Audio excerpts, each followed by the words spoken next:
Vanakkam. Welcome to this video on biomechanics. We have been looking at the static analysis of upper limb and lower limb. We will move on to the next topic, which is dynamics. Within dynamics, we restrict our attention to kinematics, which is geometry of motion, which is describing how motion happens without worrying about the forces that causes or stops the motion. So, although we can study kinematics of different segments of the body, we restrict our attention to reaching and grasping for the next few classes or the next few videos. So, in this video we will be looking at reaching, grasping and manipulation. What is this process of grasping? What are the types of grasps and the kinematic chains?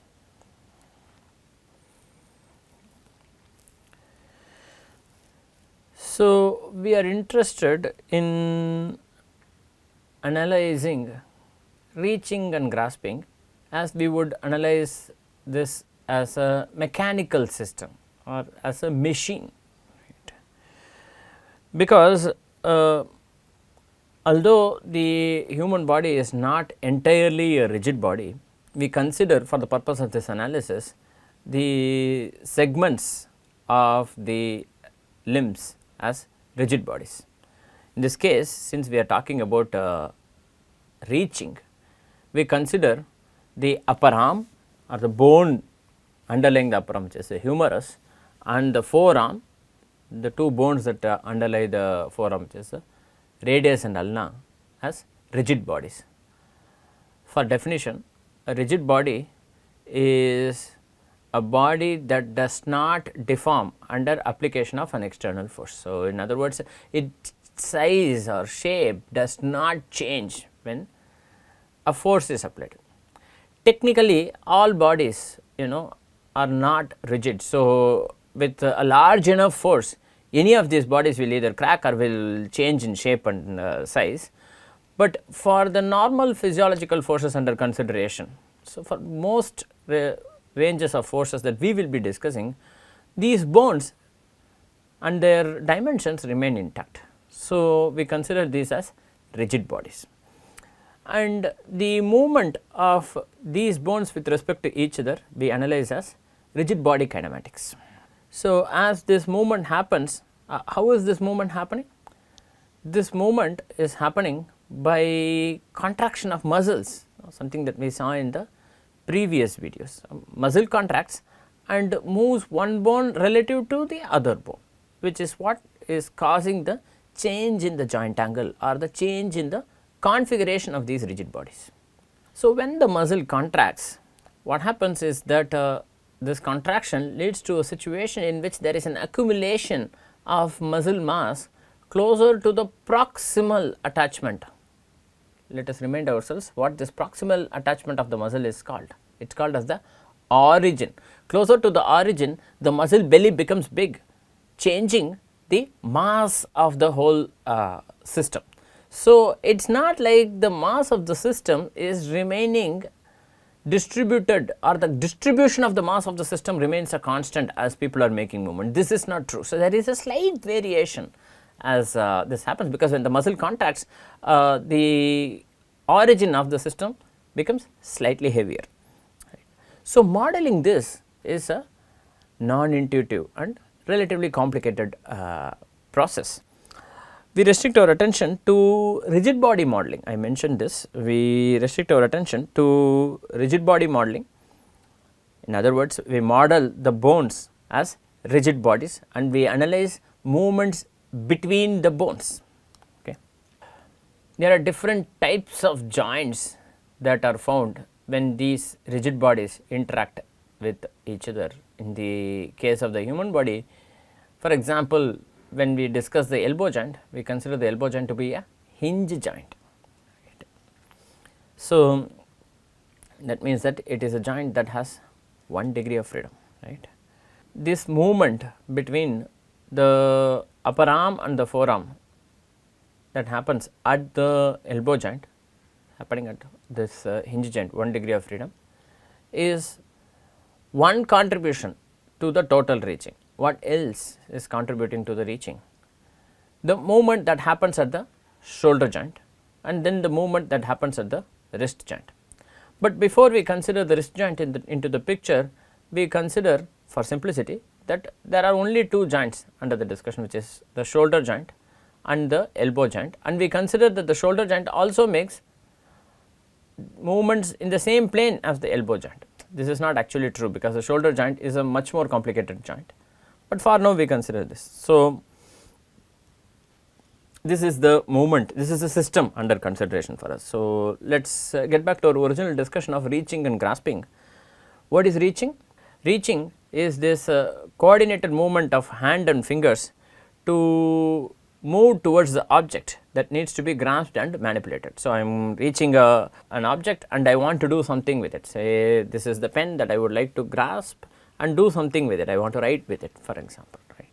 So, approaching the pen, for example, is an example of a reaching task. So, this is a coordinated movement of hand and fingers. Note that there will be coordination at multiple levels.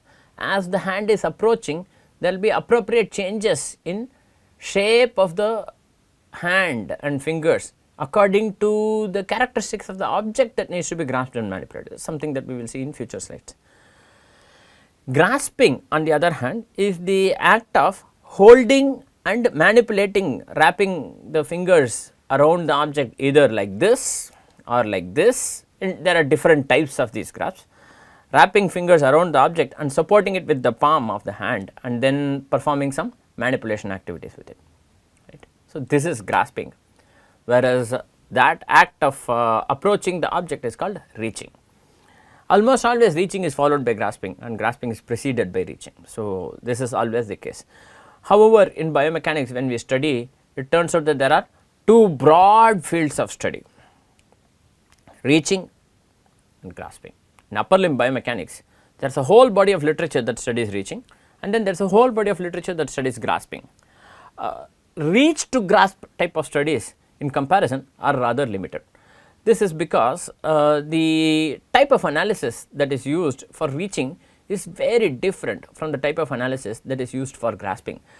Reach to grasp type of study requires a very complicated model and assumption and relatively complicated analysis. So, those kind of studies are present, although they are available, they are rather limited in number and scope. Okay. So, this is reaching, for example, reaching for the, so that there is the hand and then it is reaching that ball, that is reaching. Now, that is grasping. Look at that ball being held by the fingers, that is grasping, just for clarity, repeating it one more time. Now, when I say grasping, does it also include manipulation? Because sometimes I say grasping and then manipulation, grasping and manipulation. Are these two things the same? The answer is no, because a grasp is every static hand posture that can be held securely with one hand regardless of the orientation. So, I am holding, that is grasp, this is a grasp, this is a grasp, these are grasps, various types of grasp.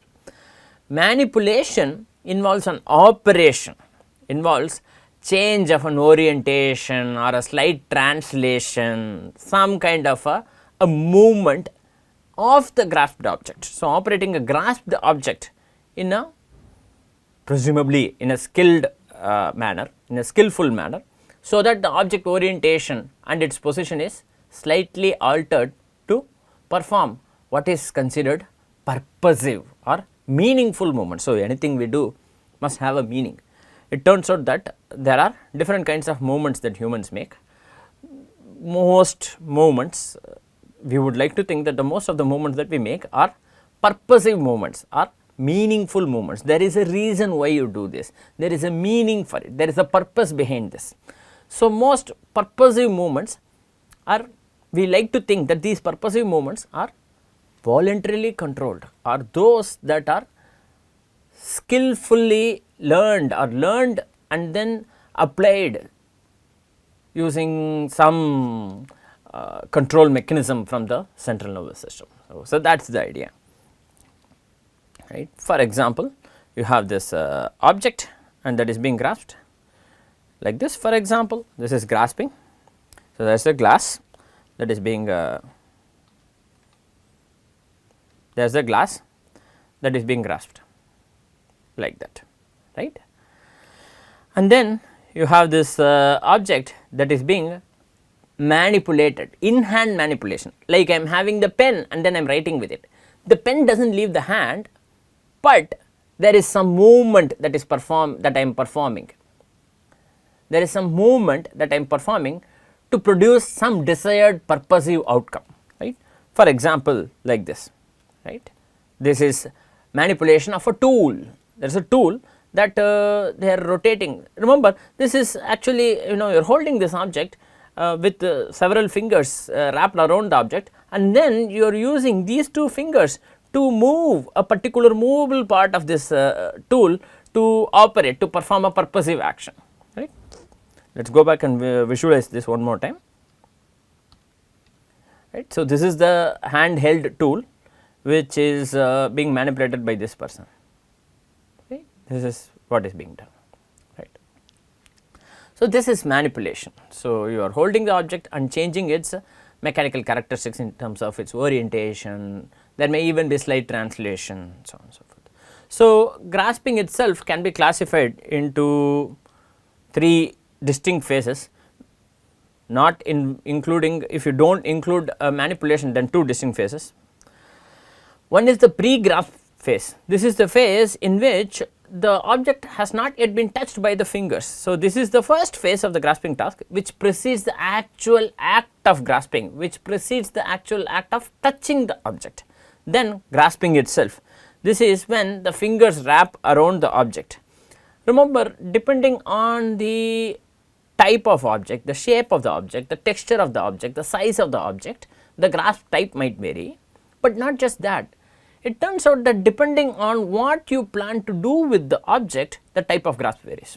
For example, if there is a pen that I am picking up from the table that I am planning to use for writing, right, I would pick it up in such a way that my thumb and index finger are likely to hold it, so that I will write with it like this, right. Suppose the pen is here, I will pick it up like this, I will pick it up like this so that I can write like this. But suppose the same pen is here, I would like to pass this pen to somebody to write.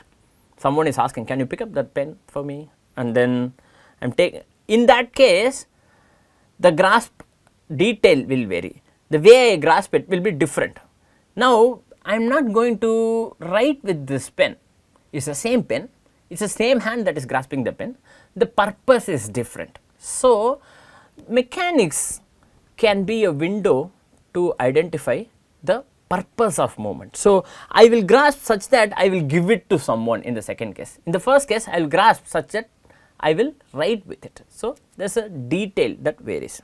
I already mentioned purposeful movement of the object relative to the environment. So, what is the purpose of this? Depending on that, the manipulation, depending on that, the grasp planning will change, depending on that, the grasp phase will change, depending on that, the pre-grasp will change. So, that means almost all cases the purpose of the movement is the king, is what defines how the previous phases of the movements are going to be.